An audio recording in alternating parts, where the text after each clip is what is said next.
Bismillahirrahmanirrahim. Assalamualaikum warahmatullahi wabarakatuh. Alhamdulillahi rabbil alamin. Allahumma salli ala sayyidina Muhammad wa ala ali sayyidina Muhammad, amma ba'd. Tuan-tuan dan puan-puan yang mulia, banyak sekali tuan-tuan dan puan-puan yang mulia yang mengirimkan kami pesan, baik secara inbox yang ada di Facebook, maupun secara komentar, maupun langsung kami DWA ke nomor WhatsApp kami. Pertanyaan secara umumnya adalah, Kang Sukma, mohon izin, saya harus belajar mulai dari mana? Harus dari mana untuk belajar bagaimana cara memahami dan menyelam ke dalam makna hakikat dan bahkan sampai kepada ma'rifatullah.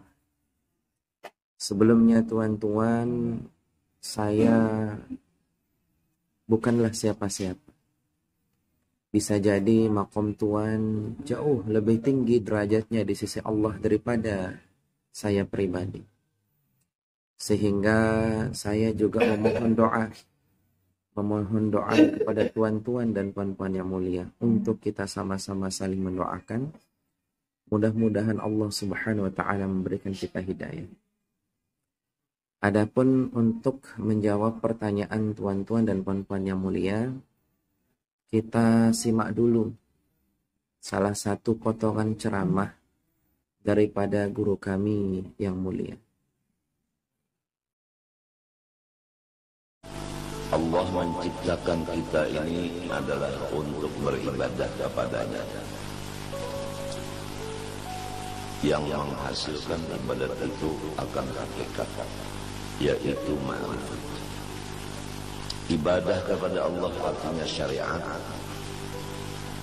Tujuannya adalah untuk mencapai ma'rifat. Ibadah adalah takwa kepada Allah Subhanahu wa taala. Takwa yang menimbulkan akan ilmu hakikat, yaitu ilmu laduni. Di dalam hadis Rasulullah SAW, barang siapa mengamalkan syariat, niscaya Allah berikan akan dia ilmu hakikat. Untuk mencapai ilmu hakikat hanya satu jalan, yaitu beribadah kepada Allah Ta'ala dengan ikhlas. Jadi tuan-tuan dan puan-puan yang mulia,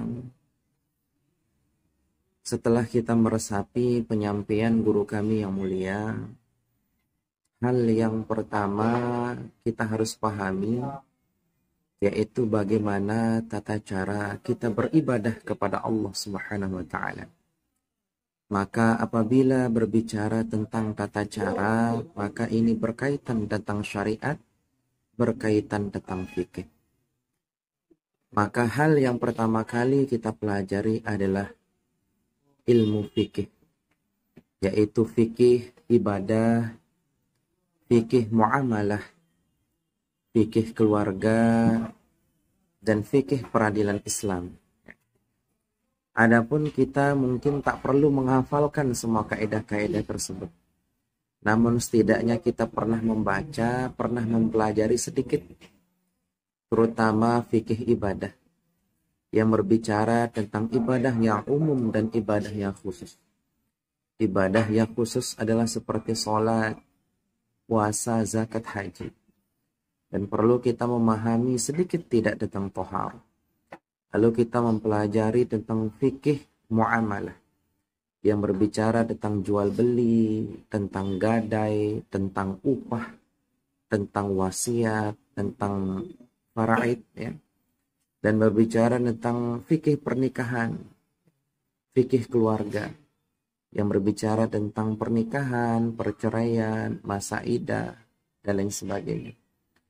Dan berbicara juga tentang fikih peradilan Islam, seperti ganti rugi, seperti sumpah, dan lain sebagainya. Intinya hal yang pertama kita harus pelajari, walaupun tidak sepenuhnya hafal dan paham, tapi ada gambarannya, yaitu tentang ilmu fikih.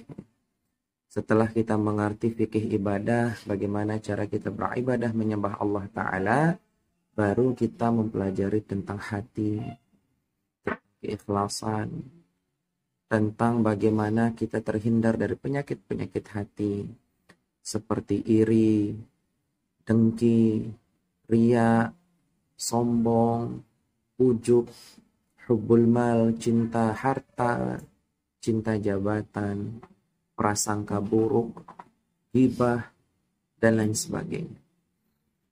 Nah, setelah itu insya Allah nanti kita akan terbuka sedikit demi sedikit hijab tentang pembelajaran ilmu hakikat. Jadi jangan menggunakan ambisi, jangan menggunakan hawa nafsu. Yang penting kita sudah berikhtiar, berniat, pelan-pelan saja. Insya Allah. Mudah-mudahan ini bisa menjawab pertanyaan tuan-tuan harus mulai dari mana ya. Jadi mulainya daripada fikih ya, terutama fikih ibadah. Mudah-mudahan bermanfaat. Wallahu a'lam bishawab. Akhirul kalam. Assalamualaikum warahmatullahi wabarakatuh.